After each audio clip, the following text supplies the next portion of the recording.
සුබ දවසක් කියලා ඔයාලව සාදරයෙන් පිළිගන්නවා අපේ මදු ස්වීට් හෝම් YouTube channel එකට. ඉතින් ඇඹරැල්ල කියන්නේ ගොඩක් කට්ටිය කන්න කැමතිම කෑමක්නේ. අම්බ වගේම තමයි ඇඹරැල්ල. ඔයාලා ගොඩාක් කන්න ආසයි කියන්නේ නම ඇහුවත් කටට කෙන වුණා. ඉතින් මං හිතුවා මේ රසමරස ඇඹරැල්ල වලින් ඩෙවල් එකක් හදාගන්නේ කොහොමද කියලා ඔයාලට අද කියලා දෙන්න. ඉතින් අපි වීඩියෝ එක පැත්තට යන්න කලින් මං අදත් ඔයාලට පුංචි මතක් කිරීමක් කරන්න.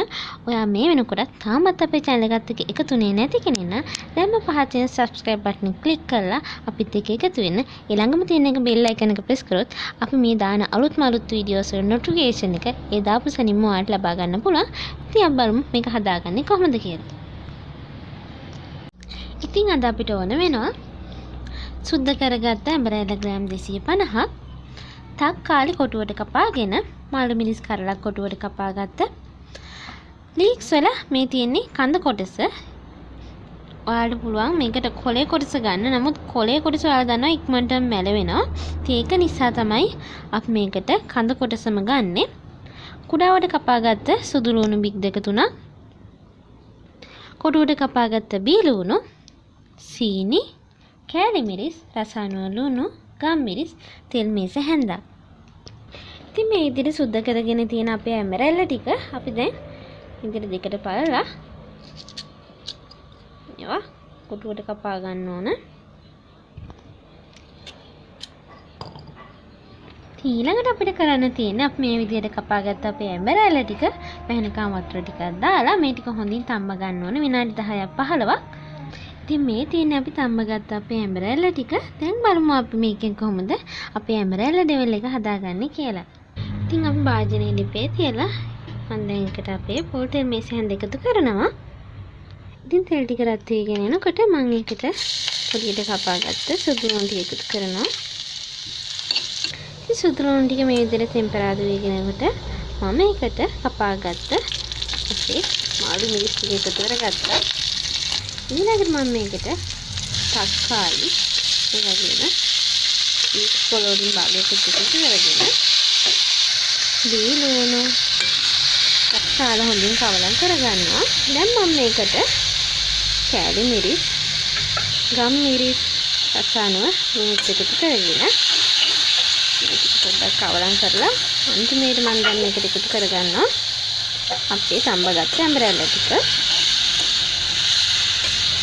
අන්තිමේට මම අපේ ඉතුරු ලීක්ස් ටිකක් දාලා සීනි කෝප්ප කාලක් මම මේකට එකතු කරගන්නවා. මේක ඔයාලගේ රස අනුව එකතු කරගන්න පුළුවන්. සැරට කැමති කෙනෙක් නම් මේකේ සීනි ටිකක් අඩු කරන්න. ඒ වගේම සැර වැඩිපුර කන්නේ නැති කෙනෙක් නම් තව ටිකක් සීනි වැඩි කරගත්තට කමක් නැහැ. ඉතින් අපි මේ විදිහට සීනි එකතු කරගත්තට පස්සේ මේක වහලා විනාඩි 2ක් විතර තැම්බෙන්න දෙන්න ඕන. ඊට පස්සේ අපි ලිප නිවා ගන්නවා. ඊට පස්සේ තමයි අපේ මේ ඩෙවල් එක හැදලා ඉවර වෙන්නේ. ඉතින් මේ තියෙන්නේ අද අපි හදාගත්ත අපේ රසම රස ඇඹරැල්ල ඩෙවල් එක. ඉතින් ඔයාලත් මේක ගෙදරදී හදලා බලන්න. ඉතින් ඒ වගේම අපි මේ ගන්න මාළු මිරිස් ගොඩක් සැරයි නම් ඔයාලට පුළුවන් දාන කෑලි මිරිස්, ගම් මිරිස් ටිකක් අඩු කරන්න. ඒ වගේම සීනි ටිකක් වැඩි කරන්න. මේ ඔයාලගේ රස අනුව වෙනස් කරගන්න පුළුවන්. ඉතින් ඒ වගේම ඔයාලට පේනවා ඇති මම අද මේකට කිසිම සෝස් වර්ගයක් කියන්නේ තක්කාලි සෝස්වත් දැම්මේ නැහැ මේකට. ඒ වුණාට ඔයාලට පේනවා ඇති මේකේ සෝස් වගේ තියෙනවා. ඒ මේකෙම තියෙන යුෂ ගතිය තමයි තියෙන්නේ. ඉතින් ඔයාලට පුළුවන් මේක ඕනම රයිස් එකක් එක්ක වුණත් කන්න. කියන්නේ විශේෂ අවස්ථාවකට උනත් ඔයාලට මේ ඩෙවල් එක හදා ගන්න පුළුවන්.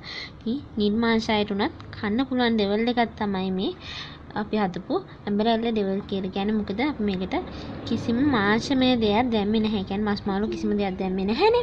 ඉතින් ඔයාලත් මේක අනිවාර්යෙන් හදලා බලන්න. ඔයා මේ වීඩියෝ එකට කැමති නම් පුංචි ලයික් එකක් දාන්න, තවත් කෙනෙක්ට බලන්න ෂෙයා කරන්න අමතක කරන්න එපා. ඒ වගේම ඔයාගේ වටිනා කමෙන්ට් එකත් පල්ලෙහෙන් දාගෙන යන්න. ඔයා තාමත් අපේ channel එක subscribe කරේ නැති කෙනෙක් නම් දැන්ම පල්ලෙහා තියෙන subscribe button එක click කරලා ඊළඟම තියෙන bell icon එකත් press කරලා අපිත් එක්ක එකතු වෙන්න. ඉතින් ඔයාලා දිගටම අපිත් එක්ක හිටියොත් මේ වගේ තවත් රසම රස කෑම හදන්නේ කොහොමද කියලා දැනගන්න පුළුවන්. ඉතින් මේ වගේම තවත් රසම රස කෑමකින් අපි ආයෙත් හමු වෙමු. ඔයාලට සුබම සුබ දවසක්.